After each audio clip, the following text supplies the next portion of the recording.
níbàjẹ́ ṣùgbọ́n olùdarí ẹjọ́ ẹ gbà mí láyè ìṣẹ́jú kan nítorí ọ̀rọ̀ kan wà tí màá fẹ́ sọ. Nígbà tí ẹgbẹ́ wa àti ọ̀gá wa àti chairman wa ó sọ wípé kó gbé agbára padà fún àwọn ọmọ ẹgbẹ́ láti mú ẹni tó wù wọ́n, àwọn kan ń kùn gbà yẹn àǹfààní ẹ̀ la rí yìí.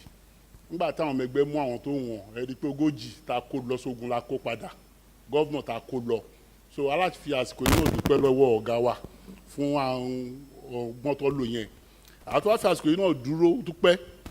lọ́wọ́ àwọn adarí ilé yìí náà nítorí ara nǹkan tá a jèrè ẹ̀ òun ni iṣẹ́ tá a ṣe. Kíní constituency kìíní tá a máa ń ṣe yẹn ó ní oore tó ṣe gidi nínú election tá a ṣe yìí nítorí ọ̀rọ̀ pé àárí ẹ àwòsálàdúgbò kò sí ń bẹ̀ nítorí at least ó kéré jù ẹ̀ẹ̀mejì ẹ̀ẹ̀mẹ́ta a máa jókòó pẹ̀lú wọn a máa bá wọn sọ̀rọ̀ bí aṣòfin Ibrahim ṣe wá sọ irú bí ẹ̀ẹ̀mẹ́ta yẹn a lè sọ di bí ẹ̀ẹ̀mẹ́fà òkà yẹn tún lè wà sọ̀rọ̀ àtàrùn ẹ̀ ń karùn-ún a tún lè jẹ́ kó rọrùn dáadáa. ilé ilẹ̀ bá ti lọ sọ yẹn bí kọ́lẹ̀ bá ti sọ. ìgbọ́n mo fi àsìkò yìí pẹ́lú ara mainland 2 fún orí ńlá tó ṣe fún torí orí ńlá ni mo dẹ̀ fi àsìkò yìí náà dá wọn lójú nígbà báyìí kí n ṣàṣojú wọn náà àfi tó bá tún máa dáa ju báyìí ṣe lọ tẹ́lẹ̀ lọ mo dúpẹ́ ẹ ṣe olùdarí. aṣòfin ṣáà. ẹ ṣe olùdarí màá kọ́kọ́ fẹ́ dúpẹ́ lọ́wọ́ Ọlọ́run ọba tó ń ṣe gbogbo nǹkan tó wá dúpẹ́ lọ́wọ́ àwọn bàbá wa àwọn ìyá wa náà ní àdúgbò mi lọ́hùn tí wọ́n rí i pé àwa náà tó ń gbárùkù tì wá tó rí i pé àwa náà padà Ọlọ́run náà ṣe pé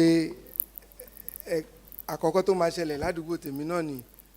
téèyàn kan náà máa ṣe ẹ̀kẹta mo yin àwọn ará àdúgbò mi mo dẹ̀ fẹ́ sọ fún wọn pé iṣẹ́ tán gbélé wa lọ́wọ́ ìgbógbára náà ni a máa fi ṣe fún wọn. Mo dúpẹ́ lọ́wọ́ àwọn ẹbí mi náà àwọn fámìlì mi lórí àwọn náà tó ń tú wálẹ̀ tó ń jẹ́ ká máa sáré kiri lọ́rọ̀ òṣèlú yìí náà àwọn náà wọ́n ń lọ́ra ni Ọlọ́run náà á fún wọn ní èrè gbogbo sùúrù tán ní fún wa ṣùgbọ́n jùlọ kẹ́yìn lọ mo fẹ́ dúpẹ́ lọ́wọ́ Mr. Speaker àti gbogbo ilé fún gbogbo support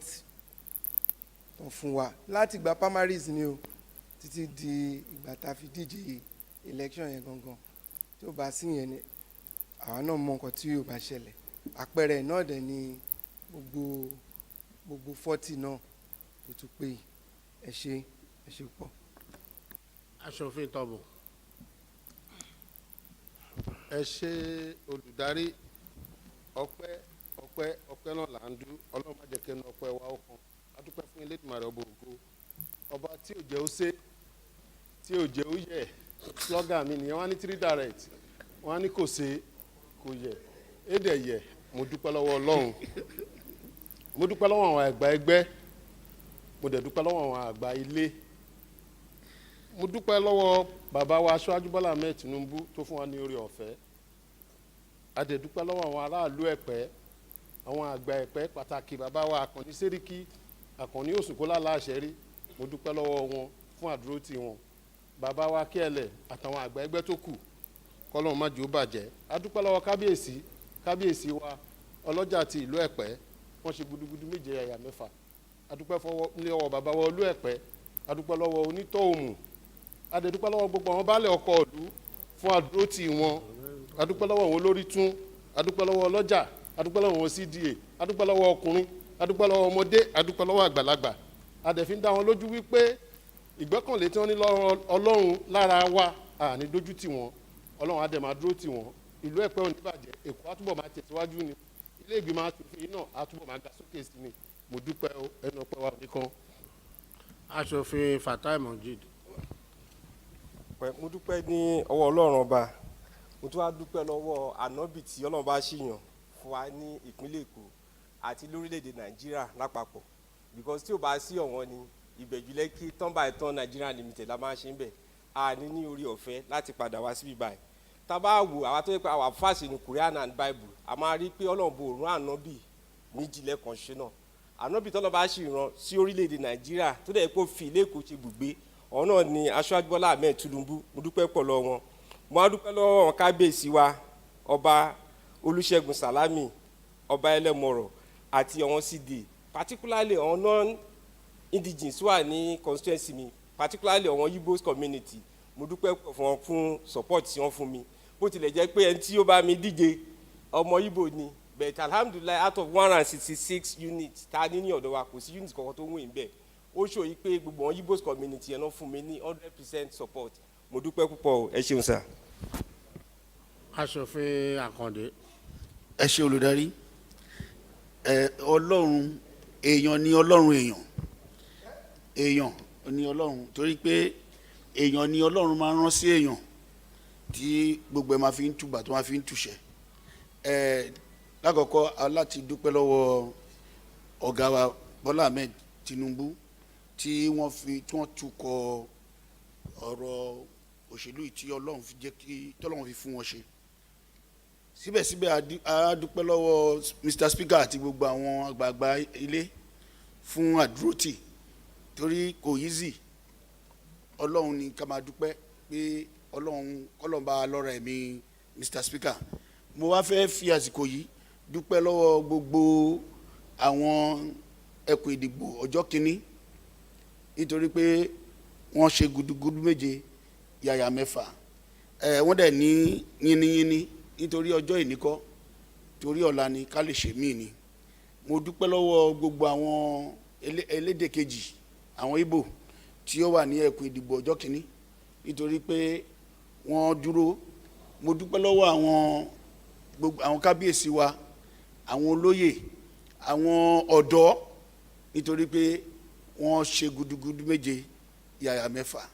Mo dẹ̀ dúpẹ́ lọ́wọ́ gbogbo àwọn àgbà ẹgbẹ́ APC tí ó jẹ́ ẹgbẹ́ alálùbáríkà wípé wọ́n ṣe wọn kó ọmọnìyàn ṣe. Ẹ ṣé sà. Aṣòfin Naim. Ẹ ṣeun olùdarí. Ṣókí. Èmi náà fẹ́ fi àsìkò yìí kọ́kọ́ dúpẹ́ lọ́wọ́ bàbá wa Aṣíwájú Bọ́lá Ahmed Tinubu fún oore ọ̀fẹ́ tí wọ́n fún wa, torí pé wọ́n ní yìnyín kẹ́ni lè ṣe míì, wọ́n fún wa ní ọ̀pọ̀lọpọ̀ support. So lẹ́yìn yẹn náà a ti fẹ́ dúpẹ́ fún gbogbo àwọn GAC náà fún support wọn náà. Lẹ́yìn náà a wá dúpẹ́ fún chairman party ní state. So lẹ́yìn náà mo wá dúpẹ́ fún gbogbo àwọn kábíyèsí ní Etí Ọ̀sà, kábíyèsí Elégùṣì, kábíyèsí Òjòmú, kábíyèsí Onírù àti kábíyèsí Eléjìgbò Láǹgbàsà. A wá dúpẹ́ lọ́wọ́ gbogbo àwọn baálẹ̀ ní Etí Ọ̀sà tó máa ń sọ pé àwa la lòkun, àwa náà la dẹ̀ ní Ọ̀sà, ọ̀dọ̀ wa ní gbogbo ẹ̀ wà. So a dúpẹ́ fún wọn gidi gan. A dúpẹ́ lọ́wọ́ ọmọdé, a dẹ̀ dúpẹ́ lọ́wọ́ àgbà, a dẹ̀ dúpẹ́ lọ́wọ́ party náà, gbogbo àwọn leaders ní APC ní Etí Ọ̀sà náà. A dúpẹ́ lọ́wọ́ bọ̀. Èyí tó wá jùlọ ńbẹ̀ náà ni pé mo tún wá ń fa àsìkò yìí náà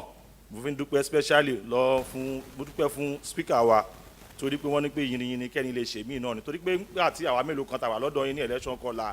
ẹni bí ká fọkànbalẹ̀ pé gbogbo ara máa wọlé, ó dẹ̀ rí bẹ́ẹ̀. Èmi tẹ̀sọ́ pé màá rí personally pé bọ́lọ̀ ń ṣe fún yín ṣe kẹ́kọ̀ọ́ náà wà ní school of thought yín, strategy tẹ̀ ló bẹ̀ yín ṣe tọ́lọ̀ ń dẹ̀ ń gbà fún yín, nítorí pé ẹ̀kọ́ àfọ́tì lọ sójú ogun, adẹ̀ lọ adẹ̀ bọ̀ adẹ̀ win. In fact inú mi dùn gidi gan. Victory yẹn in fact ẹ̀yin lẹni gbogbo victory tí gbogbo wa nípa ata, Ọlọ́run adẹ̀ máa fún yín ṣe, Ọlọ́run adẹ̀ máa gbà fún yín. Ẹ ṣeun gan. Aṣòfin Bísí Yusuf. Ẹ ṣé olóòtú. Ọpẹ́ ni fún Ọlọ́run. Eré orí ìtàgé. Eré orí ìtàgé ni. Ọpẹ́ ni fún Ọlọ́run ọba lè wí lè ṣe. Ọba náà ọbẹ̀ ní ọba ọ̀la. Ọba tó jẹ́ pé òun ló ń fún yàn nípò, tó bá dẹ̀ wá gbà lọ́wọ́ èèyàn kò sí nǹkan téèyàn lè ṣe nípa ẹ̀. Ọlọ́run ọba ló ń jẹ́ bẹ́ẹ̀. Gbogbo yìn gbogbo agbára tọ́lọ́run ni. So lẹ́yìn ìgbà yẹn àjànà kúkúrò ní mo rí kan fìrí, tá a bá rí ni ká sọ pa rí ni. Mo dúpẹ́ lọ́wọ́ bàbá àgbà ẹni tọ́lọ́run fi ṣe abẹnugan àsìkò yìí, Bọ́lá Ahmed Tinubu Jagabambogo, tó jẹ́ pé òun ni ẹni nílé ìlú adúláwọ̀ léèní kò sí ẹnìkan tí ó jẹ́ òṣèlú tótó, ẹni tí oorun tiẹ̀ ló ràn báyìí kò dẹ̀ ní wọ̀ lókùnkùn lágbára Ọlọ́run. A dúpẹ́ lọ́wọ́ ẹ̀. Mo wá fi àsìkò náà dúpẹ́ lọ́wọ́ my mentor my leader Arẹ́gbẹ́ṣọlá fún àdúrótì. Ọlọ́run ò ní dójú tì wọ́n. Lẹ́yìn yẹn mo kí speaker wa abẹnugan ilé ìgbìmọ̀ asòfin pé wọ́n kú àfi ọmọ ṣe, wọ́n kú àfi èèyàn ṣe. Ọlọ́run máa dúró tì yín o. Gẹ́gẹ́ bí Honorable Isaac ṣe sọ, ní èmi náà mo dúpẹ́ lọ́wọ́ ìyàwó mi fún láti máa fi ọkàn mi balẹ̀ tí kò bá ṣe bẹ́ẹ̀ ni a lè rí léwọ̀ lóòótọ́ a ní láti dúpẹ́ lọ́wọ́ wọn mo dúpẹ́ lọ́wọ́ wọn lẹ́yìn yẹn mo wá dúpẹ́ lọ́wọ́ the G18 of my own constituency bẹ́ẹ̀ náà ni àwọn local leaders àwọn CDC CDA ìyálọ́jà babalọ́jà ọmọ kékeré àgbàlagbà ọkùnrin obìnrin oṣòòlù àgbàlú gbogbo wọn pátápátá ni mo dúpẹ́ lọ́wọ́ wọn nítorí pé wọ́n ṣe gudugudu méje àyà mẹ́fà gẹ́gẹ́ bí speaker ti sọ ó ṣòro kárí èèyàn tó máa wá ní àdúgbò tí mo ti wá alimọ̀sọ́ constituency 1 kó wá ní ẹ̀mẹ́ta direct gẹ́gẹ́ bí agbìmọ̀ amòfin ti ìlú Ẹ̀pẹ́ ṣe sọ wípé èsè èyẹ èsè èyẹ bẹ́ẹ̀ náà ni tọ̀dọ̀ mi náà mo dúpẹ́ lọ́wọ́ wọn. Mr. Speaker mo dúpẹ́ lọ́wọ́ yín o nítorí pé àlùbọ́lùgì ni mo lu ẹni tí ó dúró tì mí 45,000 ni Ọlọ́run sọ wípé kí n ní mo dẹ̀ fi 33,000 lù ú lógidi tí mo gbé wálé ojú òní tì yín o mo dúpẹ́ lọ́wọ́ yín God will bless you. Honourable aṣòfin Ṣàngódára. Ẹ ṣé púpọ̀ olùdarí mo fẹ́ fi àsìkò yìí dúpẹ́ púpọ̀ lọ́wọ́ Ọlọ́run torí pé Ọlọ́run ni ó ń ṣe ohun gbogbo. Ẹlẹ́nkejì mo fẹ́ dúpẹ́ púpọ̀ lọ́wọ́ Mr. Speaker torí pé mi ì tiẹ̀ mọ̀ bí tí mi ì bá ti bẹ̀rẹ̀ torí pé Ọlọ́run fi yín ṣe gàrí tírà wá kì í ṣe lọ́yìn èmi nìkan o gbogbo àwa ta kúrò ní PDP ta wá sí APC mo mọ gudugudu méje yàyà mẹ́fà tẹ́ ṣe fún wa torí pé ń ṣe lẹ gbé ọ̀rọ̀ wa rù bí ìgbà tó jẹ́ pé tí èèyàn bá lọ sódò tó bá lọ pọnmi tó bá gbé korobá rù tí ẹ̀ wò yí pé bóyá ẹ̀yin náà ti ẹ̀ fẹ́ contest àbí pé bóyá bá kankan ni ẹ fọ́jú fún everybody anybody ni tó jẹ́ pé ẹ gbé ọ̀rọ̀ wa sórí Ọlọ́run Ọba Elédùmarè á túbọ̀ máa wà pẹ̀lú yín o á dẹ̀ dílé àti ọ̀nà yín mú o ìfẹ́ tẹ́ní sí wa náà Ọlọ́run Ọba á túbọ̀ jẹ́ kó máa gbèrú sí o ipò tẹ́lẹ̀ wà ní ṣìṣe o Ọlọ́run Ọba tó ń kọ́ ni mọ̀ ṣe á túbọ̀ máa kọ́ yín o. Mo fẹ́ dúpẹ́ lọ́wọ́ àwọn leaders tí ó wà ní constituency mi torí pé gbogbo wọn náà ni wọ́n dúró tì wá gbà tá tiẹ̀ tún dé náà wọ́n gbà wá tọwọ́ tẹsẹ̀ a dúpẹ́ púpọ̀ lọ́wọ́ Ọlọ́run mo dẹ̀ dúpẹ́ lọ́wọ́ wọn. Ìgbà tí election náà dẹ̀ máa dé lóòótọ́ primary bó ṣe lọ a dúpẹ́ lọ́wọ́ Ọlọ́run wọ́n dúró election general election dẹ̀ tún dé náà wọ́n dúró. Ìgbà tí mo ṣe rally in fact gbogbo wọn ló ń sọ ní constituency mi Surulere constituency 2 pé irú ẹ̀ ò ṣẹlẹ̀ rí nínú ẹgbẹ́ yẹn torí pé èrò tó wà àti mọ́tò pàápàá the convoy in fact wọ́n láwọn ò rí irú ẹ̀ rí pé kò ṣẹlẹ̀ mo dúpẹ́ lọ́wọ́ Ọlọ́run kì í ṣe mímọ̀ ṣe mi o àtìlẹ́yìn Ọlọ́run ni àti ti ọ̀gá mi right honourable Mudashiru Ajayi Obasa. Mo dúpẹ́ lọ́wọ́ gbogbo àwọn ọmọ ẹgbẹ́ APC tó wà ní constituency mi mo dúpẹ́ lọ́wọ́ leader mi kan Prince Dada ńlá nítorí pé ńgbà tí mo wọlé wọ́n sọ bàbá yẹn lẹ́nu ṣùgbọ́n wọ́n dúró tì mí wọn ò wo ọ̀rọ̀ tí oníkálukú ń sọ wọ́n túbọ̀ fi ọ̀nà hàn wá pé báyìí náà ṣe ń tọ́ nínú ẹgbẹ́ wọn mo dúpẹ́ púpọ̀ lọ́wọ́ wọn. Mo dúpẹ́ lọ́wọ́ àwọn CDA mo dúpẹ́ lọ́wọ́ gbogbo àwọn tó wà ní constituency mi ní agbègbè mi tó bẹ̀rẹ̀ láti orílẹ̀ Ìgànmú Kókà Àgùdà Ìtìrẹ́ Ìjẹ̀ṣà Ìkàtẹ́ mo dúpẹ́ púpọ̀ lọ́wọ́ wọn torí pé ńjọ́ election pàápàá ńjọ́ ìdìbò in fact à ń sọ̀rọ̀ àwọn ọmọ Ìgbò kò ṣe Ìgbò ládùúgbò mi àti Ìgbò àtèyí tí ò ṣe Ìgbò gbogbo wọn kò séyìí tí ò jáde láti wá dìbò fún mi torí pé wọ́n ní that woman oríṣiríṣi ló ń sọ gẹ́gẹ́ bí mo ṣe sọ Ọlọ́run Ọba náà ni kì í ṣe mi náà.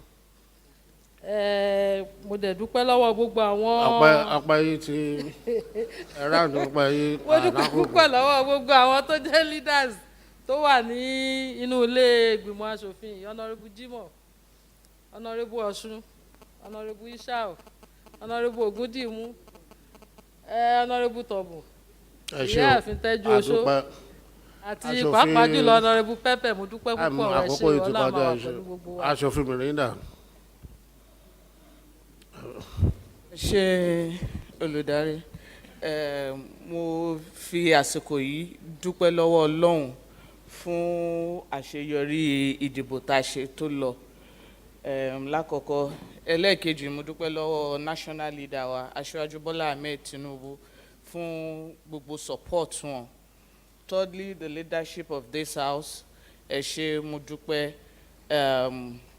Mo fi àsìkò yìí náà dúpẹ́ lọ́wọ́ gbogbo tó ń jẹ́ Lawal Akapo family pátápátá fún àdúrótì yín. Àìní gbọ́ orúkọ yẹn mọ́ nílùú Èkó, Ọlọ́run ò ní jẹ́ á rí. Mo dúpẹ́ lọ́wọ́ gbogbo leaders ẹgbẹ́ tó wà ní Àpápá, CAN, mo dúpẹ́ lọ́wọ́ yín, League of Imams, mo dúpẹ́ gbogbo ìyálọ́jà àbábọ́jà, gbogbo tó ń jẹ́ ọjà pátápátá tó wà ní Àpápá constituency wọn, mo dúpẹ́ lọ́wọ́ yín. NUT, NURTW, the youth, the women, ẹ ṣé, mo dúpẹ́. Pàtàkì jùlọ kábíyèsí ọba Abdulfatai Oyèyínká Arómiré, mo dúpẹ́ gidigidi lọ́wọ́ yín. Mo á fi àsìkò yìí náà dúpẹ́ lọ́wọ́ gbogbo eégún Núgà pátápátá, ẹ ṣé. aṣòfin Rahim. ẹ ṣé olùdarí, ọpẹ́ tèmi náà bẹ̀rẹ̀ láti ọ̀dọ̀ Ọlọ́run ọba tó ṣẹ̀dá wa. mo dúpẹ́ o pé a ṣàṣeyọrí. lẹ́ẹ̀kejì, mo dúpẹ́ lọ́wọ́ Ọlọ́run àti aṣíwájú wa national leader wa fún àǹfààní tí wọ́n fún wa àti àgbálé incoming senator wa senator elect Honorable Báyọ̀ Ọ̀ṣínàwọ̀, àdúpẹ́ fún àdúrótì wọn. ọpẹ́ mi tún wá lọ sọ́dọ̀ Mr. Speaker wa, ẹ̀ẹ̀mejì lọ́pẹ́ ti yín sà, because àwọn Yorùbá bọ̀ wọ́n ní ẹṣin iwájú ní tẹ̀yìn kò sáré. ìgbà táwa débì àwọn ẹlẹ́kẹta àwọn ẹlẹ́kejì a máa ń wò wọ́n pé báwo làwọn ará bí ṣe ṣe ẹ̀ tó tún kí wá lọ́kàn pé wẹ́ẹ́ ṣe bí ọ̀nà kan náà lẹ́yìn gbà. àdúpẹ́ lọ́wọ́ yín pé àpẹẹrẹ lẹ fi lélẹ̀, yes nǹkan yìí ó lè ṣeé ṣe, ẹ̀dẹ̀ ń kí wá lọ́kàn pé ká má bẹ̀rù. ọpẹ́ mi àkọ́kọ́ ní ẹ̀ fún Mr. Speaker. ẹlẹ́ẹ̀kejì, fún gbogbo ìrànlọ́wọ́ tẹ ṣe fún wa nígbà ìbò yìí, a rí lè dúpẹ́ lọ́wọ́ yín gan. Ọlọ́run á wà pẹ̀lú yín o, àti dá ọ̀tọ̀nà yín kò ní bàjẹ́. ọpẹ́ mi tún wá lọ sọ́dọ̀ àwọn lídà wa ń Ìbẹ̀jú Lẹ́kí. a máa ń pe àwọn lídà wa mẹ́ta kan ní àrò mẹ́ta tó kì í dọbẹ̀ nù. ó bẹ̀rẹ̀ látòrí Alhaji Bọ̀dé Oyèdélé, ọkọ̀ deputy elect ní Ogun State, àdúpẹ́ lọ́wọ́ wọn gan, wọn kó àdúró sí wa. ọ̀gá wa Dr. Tọ́lá Kàsálí, àdúpẹ́ lọ́wọ́ wọn gan. Alhaji Túndé Isaac, àwọn a máa ń pè ní àrò mẹ́ta tó kì í dọbẹ̀, àdúpẹ́ lọ́wọ́ wọn. a tún fàsìkò yìí dúpẹ́ lọ́wọ́ gbogbo àwọn APS leader Ìbẹ̀jú Lẹ́kí lápapọ̀, because tó bá sáwọn náà àdúró tí wọn,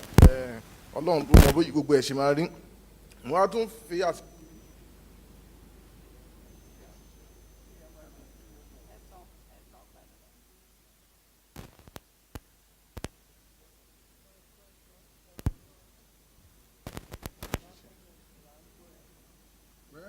mo tún fi àsìkò yìí dúpẹ́ lọ́wọ́ àwọn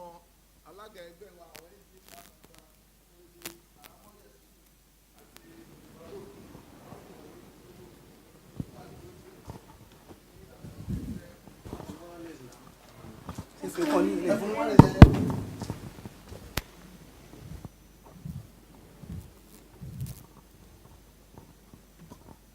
mo dúpẹ́ lọ́wọ́ wọn gan pé wọ́n kú àdúró tí wọn. àwọn obìnrin, àwọn ìyá wa, àwọn abiyamọ jápọ̀rọ̀gbọ̀rọ̀, àdúpẹ́ lọ́wọ́ because wọ́n dúró tì wá lọ́sàn-án lóru ní òjò, wọ́n dúró tì wá. Ọlọ́run á wà pẹ̀lú àwọn. wọ́n á fi àsìkò yìí dúpẹ́ láwọn kábíyèsí wa láti ọ̀dọ̀ Oníbẹ̀jú, especially Onílẹ́kí of Lẹ́kí, bàbá rere, Ọlọ́run á wà pẹ̀lú àwọn, àti Adélé Orímẹ̀dù of Orímẹ̀dù, àdúpẹ́ lọ́wọ́ wọn. a tún fi àsìkò yìí dúpẹ́ lọ́wọ́ gbogbo àwọn olóyè wa, àwọn baálẹ̀ ní Ìbẹ̀jú Lẹ́kí, àdúpẹ́ lọ́wọ́ because n tó ṣẹlẹ̀ ń Ìbẹ̀jú Lẹ́kí ó jẹ́ nǹkan ìyàlẹ́nu pé ẹlẹ́ẹ̀kẹta ẹlẹ́ẹ̀kejì gan gbogbo Èkó ló mọ̀, ẹlẹ́kẹta yìí gan Mr. Speaker kan máa ń béèrè kí ló ń ṣẹlẹ̀ ní gbogbo ìgbà adé máa ń fi wọn lọ́kàn bá pé ẹ má wọrí Ọlọ́run wà Ọlọ́run dẹ̀ ṣe ìyanu ẹ̀ because ọ̀gá mi kan wọ́n máa ń sọ wọ́n ní ẹni tó bá fẹ́ ṣe nǹkan téèyàn kan ò ṣe rí ojú ẹ̀ náà àrí nǹkan sójú èèyàn rí adúpẹ́ lọ́wọ́ Ọlọ́run. ẹ ṣe olùdarí mo dúpẹ́ lọ́wọ́ Ọlọ́run ọba fún àánú wọn lórí mi ọpẹ́ mi pọ̀ gidigidi nítorí ẹ̀ ni màá fi kọrin tí a bá ń kọ síwájú pé ẹ ṣe níbi tẹ́ fi bẹ̀rẹ̀ ẹ ṣe níbi tẹ́ bá dé àdúpẹ́ o Jésù ibi tẹ́ mú wa lọ. Inú mi dùn gidigidi nítorí pé second time yìí kò yé tó yìí ṣùgbọ́n ọkàn mi balẹ̀ pé àwọn tó wà wájú bíi ti speaker tó ní ṣe ẹ̀karùn-ún ó yẹ kémi náà lè ṣe ẹ̀kejì mo dẹ̀ dúpẹ́ lọ́wọ́ Ọlọ́run pé Ọlọ́run fún mi ṣe to the extent pé gbogbo units tó wà lọ́dọ̀ mi pátápátá ní constituency mi pátápátá gbogbo ẹ̀ ni mo win so mo really wà very happy mo dúpẹ́ lọ́wọ́ gbogbo àwọn ọba wa pátápátá àwọn baálẹ̀ àwọn ìjòyè àwọn CDC àwọn CDA àwọn ọlọ́jà gbogbo àti gbogbo àwọn èèyàn pátápátá tó ń ṣiṣẹ́ fún ẹgbẹ́ wa ó really wọlé ní Badagry tó jẹ́ pé àwọn opponent tó kókù gan tó ṣẹlẹ̀ ó tẹ ìyàwó lẹ́nu so inú mi dùn gan mo dẹ̀ dúpẹ́ lọ́wọ́ àwọn èèyàn wa fún àdúrótì tó fún wa ní Badagry Consultant 2 àdúpẹ́ o. aṣòfin Saka. mo kí olùdarí mo kí gbogbo àwọn ẹgbẹ́ pé a kú àbọ̀ sórí ètò àkọ́kọ́ mo kí aṣíwájú Bọ́lá Ahmed Tinubu mo kí gbogbo àwọn àgbààgbà ẹgbẹ́ látòrí chairman náà nígbà tá a máa dìbò wọ́n ní direct a mọ̀ pé ìrànlọ́wọ́ ńlá ni láti ìgbà tá a ti dìbò direct ló ti mọ ọmọ ẹgbẹ́ tó dúró tẹ̀ tó ti mọ ọmọ aráàlú tán dúró tiẹ̀ mo dẹ̀rọ pé lágbára lọ́hùn a máa lọ bẹ́ẹ̀. èkejì náà ni pé mo dúpẹ́ púpọ̀ lọ́wọ́ olùdarí tí ẹ bá wo àwọn òfin tá à ń ṣe ń bí ó jẹ́ kí inú àwọn èèyàn máa dùn sí wa ń lò àkọ́kọ́ rú òfin ajagunbalẹ̀ òfin àwọn ọmọ gànfẹ̀ bẹ́ẹ̀ lọ àti neighborhood tá à ń sọ yìí ó tún create employment inú àwọn èèyàn dùn mo dúpẹ́ lọ́wọ́ yín Ọlọ́run tó fún yín lóye kò ní gbà òye yẹn mo wá dúpẹ́ lọ́wọ́ gbogbo àwọn ọba pátápátá ní Ìkòròdú Consensus 2 látòrí ọba Ranodu of Imota Adébórú àti gbogbo ọba Rasheed ti Olúbèṣe ọba Tẹ́rù of Ẹ̀gbìn àti Adélé ti Jẹ́dẹ́ mo wá kí gbogbo àwọn leader pátápátá látòrí GAC tání ní Ìkòròdú division gbogbo àwọn leaders wa mo kí gbogbo àwọn kan mo kí League of Imam mo kí àwọn ọlọ́jà àtọkùnrin àtobìnrin mo kí gbogbo ọmọ ẹgbẹ́ mo kí Ìgbò community mo kí Hausa community tí mi bá kí wọn mi mọ̀ọ́rẹ́ ni a ní 248 polling unit kò sí kankan tí mo lose ó fi hàn pé wọ́n rí iṣẹ́ tá à ń ṣe kì í dẹ̀ ṣiṣẹ́ tí Ṣọ́lá Àjàǹjìbó iṣẹ́ tí a sì ń ṣe Ọlọ́run bá lè ràn máa kún wa lọ́wọ́ wá kí gbogbo yín pátápátá mo kí gbogbo àwọn ọmọ ẹgbẹ́ àfọwọ́sowọ́pọ̀ òun ló gbé ayọ̀ òun ló kó ayọ̀ òun ló sọ àdéhùn Ọlọ́run dẹ̀ ń dá gbogbo padà o. aṣòfin Mákindé. ṣe olùdarí ọpẹ́ mi lọ sí ọ̀dọ̀ Ọlọ́run bá fún àánú tí mo rí gbà tó dẹ̀ dá wa sí di ọjọ́ ìní. ọpẹ́ mi kejì ni ní ọ̀dọ̀ ọ̀gá wa pátá Bọ́lá Ahmed Tinubu fún akitiyan wọn lórí ẹgbẹ́ láti 98 to date lọ́wọ́ wọn túbọ̀ máa fún wọn ní okun àtagbára. mo rẹ̀ tún dúpẹ́ lọ́wọ́ ọ̀gá mi kejì náà àwọn ni onímọ̀ ẹ̀rọ ọ̀gbẹ́ni Rauf Arẹ́gbẹ́ṣọlá fún akitiyan tó ń ṣe pẹ̀lú ẹgbẹ́ ní gbogbo Ọlọ́run wọn túbọ̀ máa gbà fún wọn. Yorùbá bọ̀ wọ́n ní tí ẹgbẹ́ bá ń da wọ́n béèrè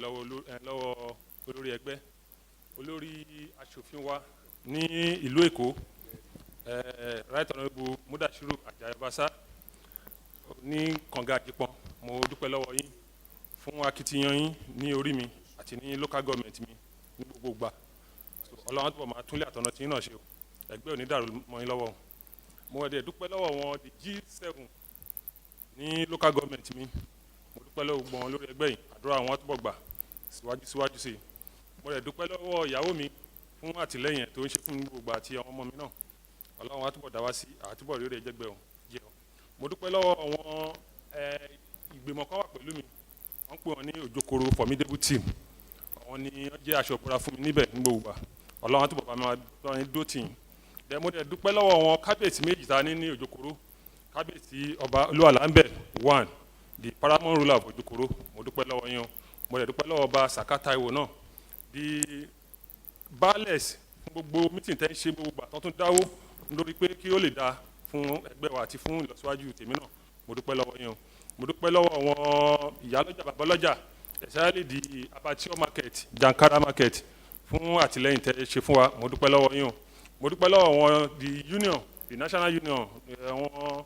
ẹgbẹ́ oníkẹ̀kẹ́ márúwá àtònímọ́tò mo dúpẹ́ lọ́wọ́ akitiyan tí ẹ ṣe fún wa mo dẹ̀ dúpẹ́ lọ́wọ́ àwọn the good boys of Òjòkòrò pẹ̀lú àtìlẹ́yìn tẹ́ ṣe fún mi nígbà election yìí àdúrà gbogbo náà gbà mo dúpẹ́ lọ́wọ́ gbogbo community tán gbárùkù tán tún kówó lẹ̀ tá a tún fi ń ṣe sọfẹ́ni àtàfi ṣe oríṣiríṣi mo dúpẹ́ lọ́wọ́ yín náà mo dẹ̀ dúpẹ́ lọ́wọ́ àwọn agbófinró wa tí wọ́n dó ti wà níjọ́ election tí wọ́n jẹ́ kí wàhálà ṣẹlẹ̀ mo dúpẹ́ lọ́wọ́ yín o thank you very much. aṣòfin Tẹ́jú Oṣó. ẹ ṣe olùdarí wọ́n ní àìsí níbẹ̀ láì bá wọn dá sí wọ́n dẹ̀ tún sọ pé ẹni tó bá mọnú rò àmọ̀pẹ́ dá mo ń láti dúpẹ́ lọ́wọ́ àwọn ará Mushin méjèèjì Mushin 1 Mushin 2 nítorí pé tá a bá rántí 2015 a lọ sógun ọmọ kan ò padà wálé àmọ́ ní 2019 yìí a lọ sógun gbogbo ọmọ padà wálé ṣe mọ̀ pé 2015 a win House of Reps wa fún APC àmọ́ this time around a win gbogbo seats wa mẹ́rẹ̀ẹ̀rin fún APC ní Mushin méjèèjì mo dẹ̀ fẹ́ dúpẹ́ lọ́wọ́ ọ̀gá wa Aṣíwájú Bọ́lá Ahmed Tinubu nítorí pé mo rántí pé ńgbà tó ń kí àwọn èèyàn fún fíṣẹ́ gudugudu méje yàyà mẹ́fà tó ń ṣe wọ́n specifically mention Mushin local government a dẹ̀ ń láti máa kí ara wa ipe èmi yọ̀ fún yín mo yọ̀ fúnra mi nítorí pé speaker wa ìyẹn alága wa amẹnugọ wa wọ́n jẹ́ speaker olóríire ọmọ kankan ò jábọ́ lẹ́yìn wọn ní 2019 yìí ó mì ní pé ọkàn wọn mọ́ sí gbogbo àwọn tí wọ́n gbé igbá ìbò mo dúpẹ́ lọ́wọ́ yín Mr. Speaker mo dẹ̀ rántí pé gbogbo ìgbà tá a bá ń sọ̀rọ̀ tá à ń ṣe meeting tá à ń sọ bí gbogbo nǹkan ṣe máa da fáwọn tó ń run fún election Mr. Speaker ò ro tara ẹ̀ nìkan ẹ̀mẹ́wàá ló ń ro tẹlómi ọ̀nà Tẹ́jú Oṣó bá mi pé lágbájá jẹ́ kó lọ ṣiṣẹ́ rẹ̀ dáadáa ọ̀nà Tẹ́jú Oṣó bá mi pé tàmẹ̀bù ọ̀nà Ògúndìmú bá mi pé gbá Láyọ̀dé ńkọ́ bá mi pawó nítorí pé wọ́n fẹ́ kó dáa fún gbogbo wọn ni tọ́wọ́n bá rò tẹni ẹlẹ́ni tó jẹ́ tara wọn nìkan ló ń rò ìyẹn ò show leadership àmọ́ wọ́n show true leadership so mo kí yín o mo kí gbogbo wa mo ní a kú oríire nítorí pé ní ẹni PDP àbẹ́ ní àbàwọ́n bó ṣe máa pè nínú 2019 tenure tó ń bọ̀ Night Assembly adúpẹ́ lọ́dọ̀ Ọlọ́run ìyẹn náà la dẹ̀ fẹ́ máa rí ní gbogbo ìgbà ọ̀gá wa Aṣíwájú Bọ́lá Ahmed Tinubu adúpẹ́ lọ́wọ́ yín nítorí pé ẹ sọ pé Nàìjíríà lápapọ̀ lè rán ẹ gbàgbé Èkó ó dẹ̀ show nínú result ta ní fún kíní governorship àti presidency àti gbogbo ẹ̀ result wa da gan ni over 700,000 fún ti gómìnà adúpẹ́ lọ́dọ̀ Ọlọ́run mo kí gbogbo yín Ọlọ́run á máa wà pẹ̀lú wa mo kí Mushin o mo dẹ̀ fún Mushin gbòòsà 1 million gbòòsà ni máa ń fún Mushin all the time nítorí pé Mushin kò sọ pé wọ́n gbé èèyàn tuntun wá bàbá ṣe ń gbé wá lọ́ ṣe ń gbà lọ́wọ́ wa adúpẹ́ lọ́wọ́ gbogbo wọn àti politician wa àti non-politician àtàwọn òjòyè àtọba gbogbo wọn pátápátá àwọn ìyá lọ́jà wa gbogbo wọn la kí ẹ ṣe gan ni. aṣòfin Júùdù. ẹ ṣé olùdarí ló ṣe mo kí leaders in my constituency mo kí Bàbá Aṣíwájú Bọ́lá Ahmed Tinubu, ẹ ṣé gan. Mo kí my greatest #1 leader in the house, Right Honourable Obasa. Adúpẹ́ sá, ẹ ṣé gan. Mo kí Henry Ajomoleni, mo kí ya o. I greet him alone. God bless you. I also want to greet my other leaders in my community, especially the All Asia chairman, Shameni Jo, and Obe, the 2 local government chairmen. They have been helpful to me. Mo kí all my colleagues in the House of Assembly, especially Peperito. I will not forget Honorable Tejo Osho. She has been very helpful. God bless you. And bless all my distinguished colleagues for all your assistance. I will not forget my wife, Moki Yawomi. I greet you. And other leaders in my country. Oba, let me greet Osolo of Osolo, Oba Ababiaka, and Ojo of Ejibolan.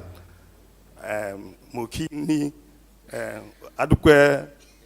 Eshegon. Thank you and God bless you. Aṣòfin Wahab Jimoh.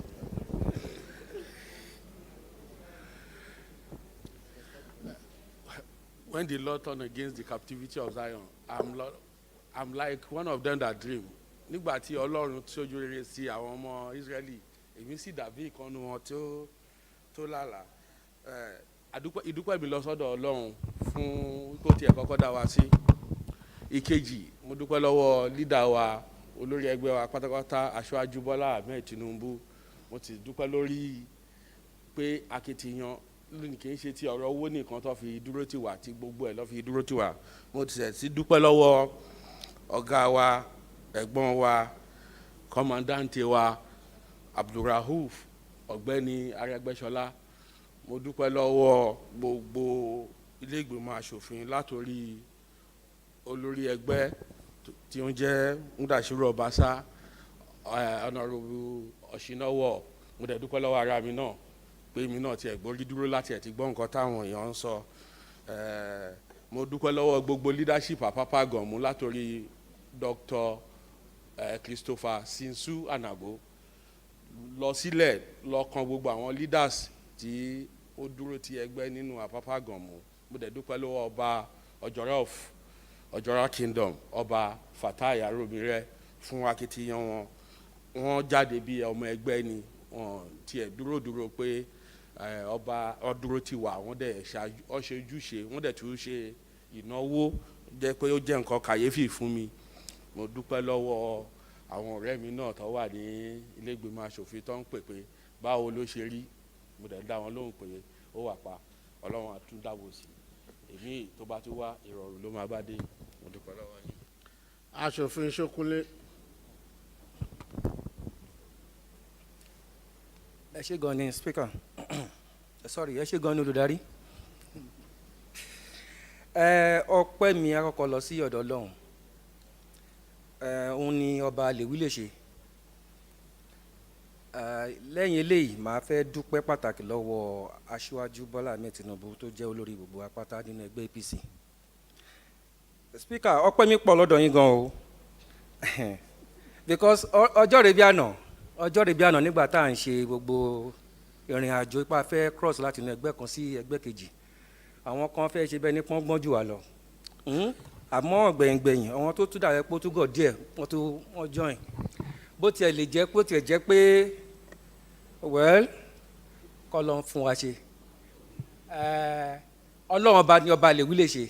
Àmọ́ nígbà tí gbogbo jọ́ọ̀nì ẹ bẹ̀rẹ̀, tí gbogbo ìrìn àjò ẹ bẹ̀rẹ̀, àwọn ọ̀rọ̀ tẹ́ sọ fún wa láti bẹ̀rẹ̀ pẹ̀lú Honourable Bayo Ọ̀ṣínáwọ̀, kò sí ì tó dín, kò dẹ̀ sí ì tó yẹ̀ nínú gbogbo ẹ̀. Ẹ jẹ́ kí n wá dàbí champion ní constituency mi. Ó dà pé mo mọ̀ ọ́ ṣe bẹ́ẹ̀ kẹ̀ wọ́n ní kíní kan tó ń jó onílù ẹ̀ ń bẹ́ lábí omi, kì í ṣèmi náà. Ẹ̀yin ni mo dúpẹ́ púpọ̀ lọ́wọ́ yín pé ẹ jẹ́ kí n jẹ́ èèyàn pàtàkì ní ìlú Òṣòdì. Lẹ́yìn mo adúpẹ́ lọ́wọ́ gbogbo wọn leaders pátá láti orí ọ̀dọ̀ Alhaji Badmus dórí bàbá Ọlábìntán alájà ìyá àríyọ̀ fún gbogbo àdúró tí wọn ilé àtọ̀nà tí wọn náà kò ní dàrú kí n wá kónlẹ̀ again mo dúpẹ́ lọ́wọ́ gan leadership eléyìí mo dẹ̀ dúpẹ́ lọ́wọ́ ara mi gan alára pé àsìkò tó yẹ kí n gbórí wọlé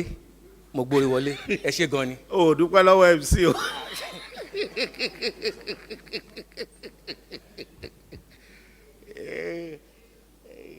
Honorable Olówó Rótìmí. ẹ ṣé alága èmi lọ lọ́pẹ́ èmi mà lọ lọ́pẹ́ o ẹ wá wo ṣẹ́ bàbá láyé mi. Mr. Speaker mo dúpẹ́ ní ọwọ́ Ọlọ́run mo dúpẹ́ ní ọwọ́ aṣíwájú pàápàá jùlọ mo dúpẹ́ ní ọwọ́ Right Honourable Obasa àti Pepe tèmi yàtọ̀ before the election ogun ti wà but ẹ̀yin lẹ dúró ẹni tí ò bá mọ Obasa mọ̀ yan o ní bí election ṣe ń lọ gbogbo àwọn ọmọ ẹgbẹ́ ní speaker ló ń ṣe àkíyèsí wọn ni wọ́n ń pè olówó bá mi pè ṣáàmà yìí bá mi pè lè kí ló ń ṣe kò ṣe ni amiwal ẹni tó ń padà lẹ́lẹ́karùn-ún ó gbẹ́rù ẹrù ẹlẹ́rù ló gbé sórí so how do you now talk about leadership kò sí ọmọ ẹgbẹ́ àtàwọn PDP tó join wa tí speaker pè mí wọ́n ní eléyìí ò ṣe nítorí ó ṣe join wa and I was looking at it pé bàbá yìí ìjọ kan mo pe speaker fúnra mi pé bàbá gbẹ́rù tí yín ná iṣu ẹlẹ́karùn-ún mà níyìn then tẹ́ bá wo ẹ máa ní kò ṣẹlẹ̀ rí a lot of things ni ò ṣẹlẹ̀ ní kò ṣẹlẹ̀ rí ní ayé aṣíwájú wa tó ń jẹ́ Ọbaṣá àsìkò tí wọ́n ní àgbà speaker of all speakers ní orílẹ̀-èdè Nàìjíríà àsìkò tí wọ́n ní gbogbo ọmọ ẹgbẹ́ APC wọlé láì dín ẹyọ kan so mo kí yín gan o mo kí yín fún iṣẹ́ takuntakun àwọn tí ó bá mọ̀ ló mọ̀ àwọn tí ò mọ̀ ni wọ́n mọ̀ àsìkò yìí gan ni àwọn ọmọ ẹgbẹ́ tó padà wá tó pọ̀ jù àfẹn tí ò bá fẹ́ wá o ni wọ́n ṣiṣẹ́ lórí wọn o mo kí àwọn àti Pepe gan wọn ò sùn wọn ò wo mo ìgbà mi tó máa rìn dorú ní Ọlọ́run á ṣe gbogbo iṣẹ́ yín àìmọ́ṣe kò ní jẹ́ ti yín Ọlọ́run á máa gbàdúrà yín ẹ̀mí gígùn àtàláfíà Ọlọ́run á fún yín gbogbo àwọn ọmọ ẹgbẹ́ mo kẹ́yìn náà àwọn leaders wa ń ṣomólú mo kí àjọ máa ṣe àjọṣe pẹ́ ni ẹ ṣé gan speaker àti Pepe Ọlọ́run á pẹ̀lú yín thank you. ẹ ṣé aṣòfin Ògúndìmú. ẹ ṣeun Right Honourable Speaker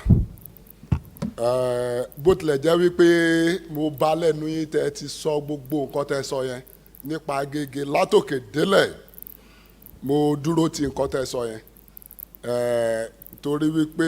bólórin kan ṣe kọ́ ó ní ọ̀rọ̀ mi ò gbẹ́jọ́ wẹ́wẹ́ ẹ ṣáà máa dúpẹ́ ló tọ́ adúpẹ́ lọ́wọ́ Ọlọ́run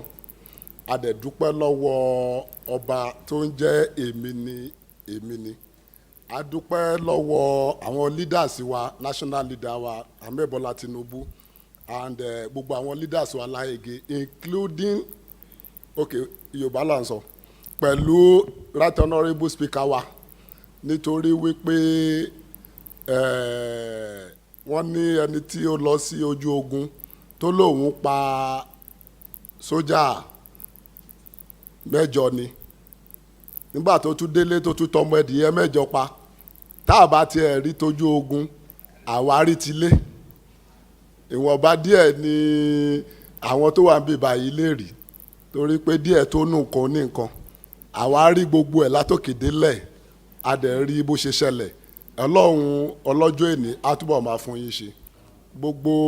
àdáwọ́lé yín a máa yọrí sí rere ni a dẹ̀ máa dúpẹ́ lọ́wọ́ ẹ̀gbọ́n wa náà sẹ́nitọ̀ wa Ọ̀ṣínáwọ̀ nítorí wípé wọ́n ṣe iṣẹ́ takuntakun pẹ̀lú spíkà wa eléyìí ti fi nǹkan kan hàn wípé tí ilé bá dúró kò sí nǹkan tí ò ṣe ṣe tí inú ilé ta wà yìí tó bá dúró bí o sọ ògiri inú ilé yìí o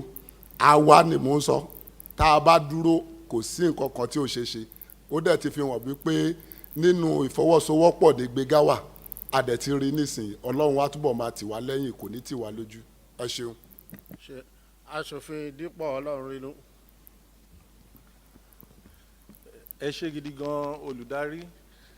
mo kọ́kọ́ fẹ́ fi àkókò yìí dúpẹ́ lọ́dọ̀ ọlọ́run ọba kì bá dá tí n bá lè ṣèdúpẹ́ mi ní òyìnbó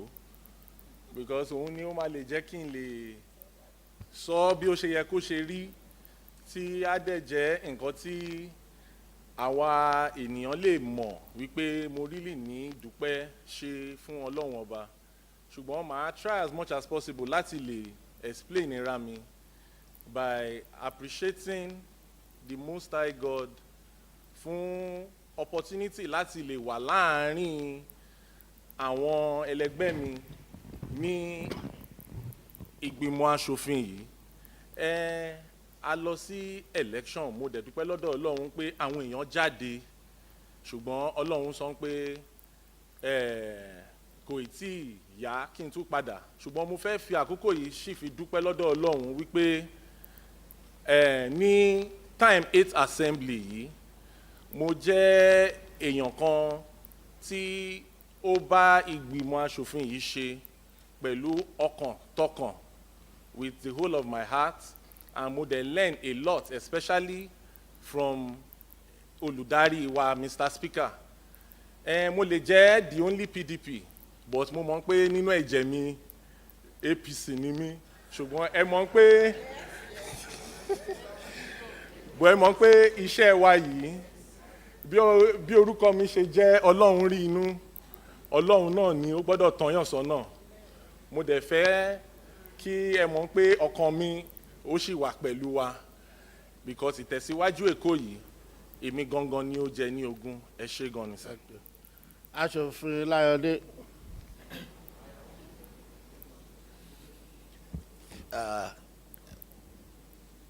Mr. Speaker àti gbogbo ilé mo kọ́kọ́ dúpẹ́ ní ọ̀dọ̀ Ọlọ́run fún oore ọ̀fẹ́ ní orí gbogbo wa kí n tó bẹ̀rẹ̀ ọpẹ́ mi màá tún dúpẹ́ púpọ̀ lọ́dọ̀ àwọn èèyàn bíi méjì kan tí màá kọ́kọ́ dárúkọ nílé ìgbìmọ̀ aṣòfin yìí nítorí àwọn àgbà ló máa ń sọ̀rọ̀ wọn ní ọwọ́ ló máa ń kọ́kọ́ síwájú ìjó tó tó sá o nítorí ká tó ṣe election yìí election kan ni a kọ́kọ́ ṣe ìyẹn ti primary gẹ́gẹ́ bí àwọn àgbà ẹgbẹ́ ṣe tó kalẹ̀ ọpẹ́ mi yẹn máa lọ sọ́dọ̀ èèyàn méjì òun ni honourable Bisi Yusuf àti honourable Tẹ́jú Oṣó kí ló fà á nígbà tí a wà ní orí field ní primary honourable Bisi Yusuf mo kọ́kọ́ rí nọ́mbẹ̀ Tẹ́jú Oṣó ti ń pè mí mi ò tẹ̀ kọ́kọ́ gbé tiẹ̀ ní Bisi Yusuf à ń sọ fún mi pé honourable Adé ń gbọ́ kí ló ń ṣẹlẹ̀ báwo ni Badagry Mr. Speaker ní ìpè ẹ̀ ó ní mi máa ríro eléyìí rí a máa tó mo wọlé gbà tí mo dẹ̀ máa ráwọn èèyàn dẹ̀ tún kòwé ẹ máa wò mí ẹ wo chairman tí mo fọwọ́ mi yàn àfi mo máa ṣe kọ rìsọ́ọ̀tì fún ọmọ tí chairman lòun fẹ́ ó ní gbé pa fóònù yẹn kó mo má bọ̀ tó bá tó bẹ́ẹ̀ múna ẹ̀gbọ́n ẹjẹ́ àjà ń bí ká lù wọ́n wọn lè dá mi mú wọn a ní o má jà má bọ̀ honestly Mr. Speaker ibẹ̀ yẹn ló máa ń kọ́kọ́ because yíyọ ìwá sí yẹn kò máa sí nǹkan tó lè ṣe tó bá ló fẹ́ ṣe election tó ṣe primary mo lẹ́ láti gbọ́ mo wá sí Èkó wúra kó ń bẹ̀ ó dọ̀dọ̀ speaker àwọn tẹ̀ kọ́kọ́ fi mí ṣe ẹ̀yẹ rẹ pẹ́ mọ́ Mr. Speaker ọ̀rọ̀ yìí ń ṣe rìn èmi àgbàlagbà máa ló ń sunkún yìí Mr. Speaker so àwọn kọ́kọ́ rẹ̀ ń gbọ́ kí lẹ ṣe fà ṣé wọ́n ló wọlé lóòótọ́ àfi bí eri Mr. Speaker honestly I thank you pàápàá jùlọ ti pẹ́pẹ́ yẹn yẹyẹ tiẹ̀ ò tẹ̀ bá mi lára mu ń gbọ́ láàdé ọ̀rọ̀ ẹ̀ dàbí ajá méjì nílé òun tẹ́lẹ̀ o máa ń ṣe champion o máa ń hà á jẹ ìkejì ẹ mọ bí pẹ́pẹ́ yẹn wá honestly I thank you so much and pẹ́pẹ́ ohun tó bá jẹ́ bẹ́ẹ̀ ṣe lóòótọ́ ni tó ṣẹlẹ̀ ẹ dẹ̀ gbé fóònù ọ pé Alhaji Babatunde Balogun cha báyìí ló ń ṣẹlẹ̀ Badagry ẹ má rìkọ́ọ̀dù nǹkan tí ò dáa ọmọ yìí ló wọlé o èrè ni ẹ má bá wọn sọ yẹn o ohun tó mú wa àfi bí ọ̀rẹ́ bí àwọn oníkẹ́ ẹ ṣe sùúrù òun àbẹ̀rẹ̀ Mr. Speaker mo dúpẹ́ jẹ́rí tèmi bí ìtàn yẹn mo tó wá kó òun bẹ̀ ó tún wá dàbí èdì ó tún ní kí Mr. Speaker I thank you so much and àwọn tí mò ń dárúkọ yìí Honourable Múyìwá mo tún dúpẹ́ lọ́dọ̀ yín àti Honourable Tẹ́jú Oṣó bákan náà ọ̀nàbó olówó mi ní lè dúpẹ́ púpọ̀ láàrin bíbá because ohun tó tún ṣẹlẹ̀ mẹ́rin bẹ́ẹ̀ bá tún gbọ́ á tún fi ẹ́ ṣe ẹ̀yẹ sára wọ́n tún ní òkè ọ̀nàbó wọn ní ọ̀rọ̀ yẹn o máa ma bọ̀ lábújá àbújá kí ni mi ì tẹ̀sí nǹkan kan mọ́ mẹ́ta ìkọlọ́ ń fa àlùbáríkà mi ì ṣe mọ́ ẹ fi mí lẹ̀ ọ̀rọ̀ mú ìwà ni ọ̀nàbó ó dà wọ́n ti ń dìyìn o wọ́n ti ń dìyìn wọ́n ní ẹ máa bọ̀ lábújá sẹ̀ wọ́n ti ń dúró dè yẹn ọ̀nàbó ìwà thank you so much in fact àwọn ló encourage mi speaker náà tún pé àtọ̀nàbó tẹ́jú oṣó bó tún débẹ̀ torí mi mo ní kí ni wàhálà ètò yìí náà mò ń sìn lónìí if you go to Badagry to ask about the politics of Badagry today Honourable Láyọ̀dé ló jẹ́ kọ́ mọ̀ pé yàn wá sí ilé ìgbìmọ̀ asòfin tó lè fún yàn 50,000 naira so that day I said I'm not going mi tell mi ní Honourable Jimoh mi lọ ìwọ ló gba fọ́ọ̀mù mi ní mi lọ́mọ́sẹ̀ wà ní oyà jẹ́ àlọ́ adọ́dọ̀ speaker honestly I thank you Honourable wàá lọ Àbújá ni okùnrin Mr. Abuja mo máa ń bẹ̀rù plane mi lọ sẹ́ẹ̀ ẹ mọ àwọn pípì kan máa tún lọ kẹ́ǹkan lẹ̀ fún yàn kí ló dé kí là ń dù ọ̀rọ̀ burúkú bí ẹ̀rí ní ọ́fíìsì speaker ni wọ́n ní mi lọ mọ́sẹ̀ mú ìwà ok wà á lọ fún rẹ̀ àárọ̀ mi Honourable Jimoh ló tún jí mi wípé Honourable Láyọ̀dé wọ́n ti ń dúró díẹ̀ l'Àbújá mo ní ok ṣé kí n sọ tọ̀rọ̀ fún ẹ mi mọ nọ́mbà àdírẹ́sì ibi tí mo lọ ó bá tún tẹ́ẹ̀sì nọ́mbà fún mi rí ní nọ́mbà ẹ jẹ́ wọ̀n pé nọ́mbà ìyàwó mi Honourable Jimoh tún pè mo tún pa fóònù mi torí kí n má lọ wọ plane ni o àní mi ò lọ ọmọ tán ti kẹ́lẹ̀ ni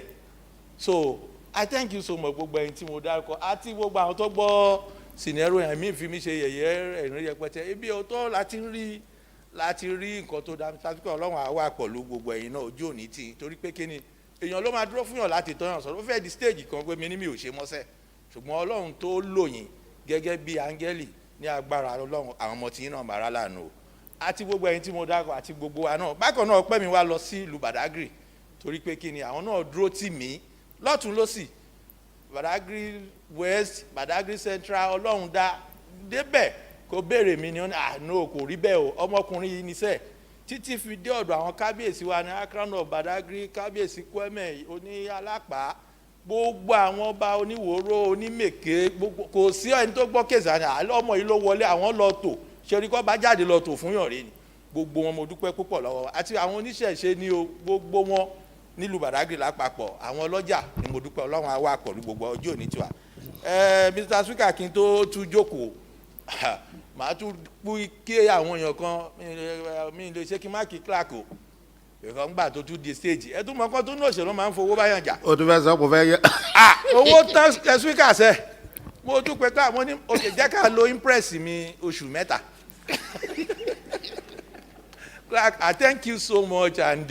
your team àti gbogbo àwọn staff lápapọ̀ tó wà concerned about Honourable Láyọ̀dé about Honourable Láyọ̀dé Honourable Láyọ̀dé ń gbọ́ kí ló ṣe yín èmi tí ò lówó rẹ́dí àti yá mi ní owó ń pẹ́ Honourable Láyọ̀dé mo ní àkólé tó gbogbo eléyìí Mr. Clark Ọlọ́run á wà pẹ̀lú gbogbo ojú òní tì yín o Mr. Speaker máa padà tún dúpẹ́ lọ́wọ́ àwọn báǹkì wa Wema Bank pàápàá jùlọ Mary má fi gbèsè lẹ̀ lọ. Ọlọ́run á ràn lọ́wọ́ o kò kí gbogbo wọn àti tọ́jú oyè mi wọ́n ní kí n sọ bẹ́ẹ̀ wọ́n ní òsín dọ́tọ́ la fún yín tẹ́lẹ̀ ìdí tẹ́lẹ̀ fi jẹ oyè mi Mr. Speaker ọ̀jọ̀ pé ó tún di stage kan wọ́n tún máa ń text yín bí èpè ní Badagry àwọn group kan bí wọn ọdún mélòó kan lọ Láyọ̀dé èpè máa tún rèé wọ́n lò lè wọlé táwọn bá ṣẹlẹ̀ Mr. Speaker má dá wọn lóhùn and even he now call the person in charge of these people Kamadako tó bá sọ nínú ọ́fíìsì yẹn pé wọ́n pé ìwọ dídí ẹni báyìí bá wà Láyọ̀dé ló jẹ́ kó jẹ ohun tí ìwọ yìí jẹ oníhun tó ń sọ Badagry Mr. Speaker àwa dúpẹ́ lọ́dọ̀ Ọlọ́run pé oyè tí wọ́n á fẹ́ fún òsèdè wọn wá ní kí n sọ fún ẹ pé òhó dọ̀tọ́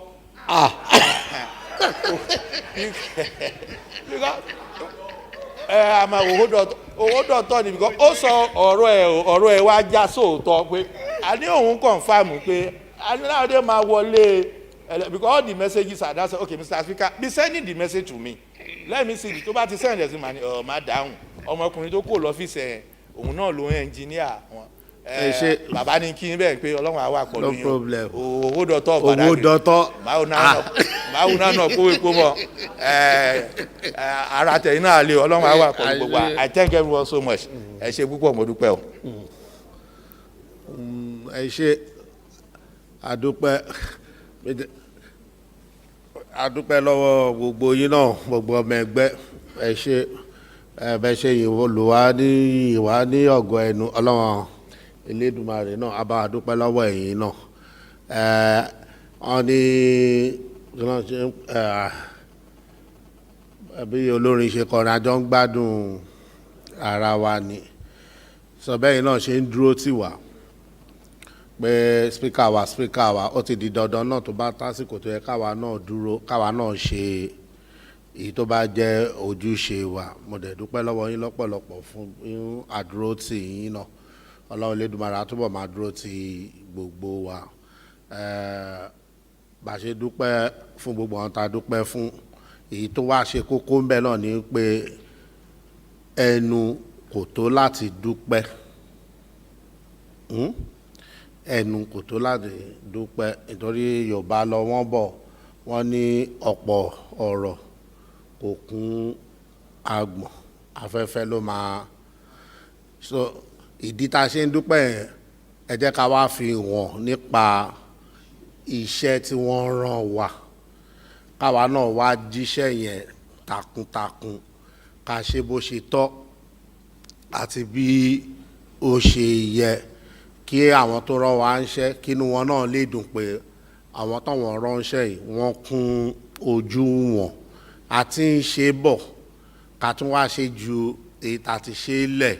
ká wá ṣe jù bẹ́ẹ̀ lọ ìlú Èkó lè ní gbogbo yìí tá a bá tún máa ṣe ká wá fi hàn pé ìlú Èkó náà ó tó dá dúró gẹ́gẹ́ bí orílẹ̀-èdè ìlú tá a bá wo ìlú Amẹ́ríkà wọ́n á ní ṣe California state of California nìkan iye nǹkan tán lè dá ṣe fúnra wọn iye owó tó wà lọ́wọ́ wọn ó ju ti àwọn ọ̀pọ̀lọpọ̀ ìlú lọ lágbàáyé ó jù lọ ìlú Atlanta gbogbo Delta Airlines ìlú kan péré ló nìyẹn Èkó náà lè ṣe bẹ̀bẹ̀ kó jù bẹ́ẹ̀ lọ gbogbo wa náà la ní láti sọ orí wa kalẹ̀ ká wá máa jọ ronú pé kí làwa lè ṣe gẹ́gẹ́ bí aṣòfin kí Èkó náà kó lè dàgbàsókè kó dàbí gbogbo àwọn ìlú tí a dárúkọ yìí ìyẹn láràlú náà máa fi mọ̀ pọ́n rán wa níṣẹ́ àwa náà dẹ̀ jẹ́ à ń jẹ́ iṣẹ́ wọn èmi nígbàgbọ́ pé Èkó lè tẹ̀síwájú ju ibi tí ó wà yìí lọ Ọlọ́run Elédùmarè á dẹ̀ fún wa ṣe ẹ jẹ́ kí gbogbo wa wá rí i pé iṣẹ́ yìí ó ti di àjùmọ̀ṣe kí ìpínlẹ̀ Èkó náà kó lè tẹ̀sí iwájú à ń láti bá dé ibi tó jẹ́ pé àní máa dúró de owó Àbújá ká tó rówó ná àti gbégbèsè yẹn ṣùgbọ́n àìdébi tá à ń lọ pọ̀ mí nígbàgbọ́ pé a lè ṣe àdẹ̀ lè ṣe jù bẹ́ẹ̀ lọ nípa sísowọ́pọ̀ àwa àti gómìnà tuntun tó ń bọ̀ kí gbogbo àjọ ṣe kíni kájọ sowọ́pọ̀ àtọ̀wọn aráàlú Ọlọ́run Elédùmarè á dẹ̀ fún wa ṣe adúpẹ́ lọ́wọ́ gómìnà wa náà tó ń lọ ẹ̀dọ́rọ̀ òun náà gbogbo ẹ̀ náà lòun náà bá wa dá sí ìyẹn Akínwùmí Àǹbọ̀dé Ọlọ́run á bá wa dúpẹ́ fún àwọn náà àti gómìnà tuntun tó ń bọ̀ adúpẹ́ lọ́wọ́ òun náà tọ́ra wọn náà ṣe takun gudugudu méje àti yàyà mẹ́fà Ọlọ́run ajá ṣàṣeyọrí àní ṣàṣetì ojú òdẹ ní tiwa gbogbo wa náà ta sọ pé ajáwé olúborí lágbára Ọlọ́run tó bá máa di àkókò ìbúra fúnni ẹsẹ̀ gbogbo wa ló máa pé lẹ́yìn ìbúra fúnni náà àní pẹ̀dí ní agbára Ọlọ́run títí tá a máa fi parí ẹ̀ náà Ọlọ́run á jẹ́ kí gbogbo wa kárù láyọ̀ kádẹ́sọ̀ láyọ̀ àádẹ́ nípa nílùú Èkó àmín ẹ ṣé mo dúpẹ́ olórí ọmọ ẹgbẹ́ tó pọ̀ jùlọ.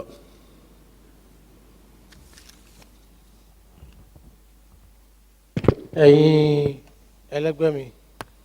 pẹ̀lú ìyọ̀ǹda olùdarí ilé ìgbìmọ̀ asòfin mo fẹ́ dá lábàá ìwé ká mú àdàgbà ìjókòó yìí ká fi rọ̀ títí di ọjọ́ ajé ọjọ́ kẹrin oṣù kẹrin ọdún ọjọ́ kẹsàn-án ẹ̀jẹ̀ má bínú ọjọ́ kẹsàn-án oṣù kẹrin ní ọdún 2019 ní dédé agogo 12 ọ̀sán ó dá alábàá. aṣòfin Àkàndé. ẹ ṣé olùdarí mo gbéra sọ láti kí àbá náà lẹ́yìn. kí a tó fi òǹtẹ̀lù àbá tó wà nílẹ̀ mo fẹ́ rọ gbogbo ọmọ ilé ìgbìmọ̀ asòfin tí wọ́n jẹ́ adarí àjọ kọ̀ọ̀kan tí wọ́n ń ṣe ètò ìwé àbádòfin lọ́wọ́ mo bẹ̀ yín nítorí ọlọ́run ẹ jẹ́ gbogbo wa ká parí gbogbo ètò tó wà lọ́wọ́ wa kí a lè yanjú gbogbo ẹ̀ kí ìgbìmọ̀ asòfin kẹjọ kó tó wá sí òpin ẹjọ́ mo bẹ̀ wá nítorí ọlọ́run ẹ jẹ́ kó ní kálukú tó parí gbogbo iṣẹ́ tá a gbélé wọn lọ́wọ́ tí látijọ́ ajé a bẹ̀rẹ̀ sí yanjú gbogbo ẹ̀ ní ẹyọ kọ̀ọ̀kan ọlọ́run Olódùmarè á dẹ̀ fún wa ṣe àbá tó wà lẹ̀ ṣe gbogbo aláfaramọ́ àwọn tí wọ́n faramọ́ àwọn tó faramọ́ ni ó pọ̀ jùlọ a sún ìjókòó síwájú di ọjọ́ ajé ọjọ́ kẹsàn-án oṣù kẹrin ọdún 2019 ní déédéé aago 12 mo gbéra sọ.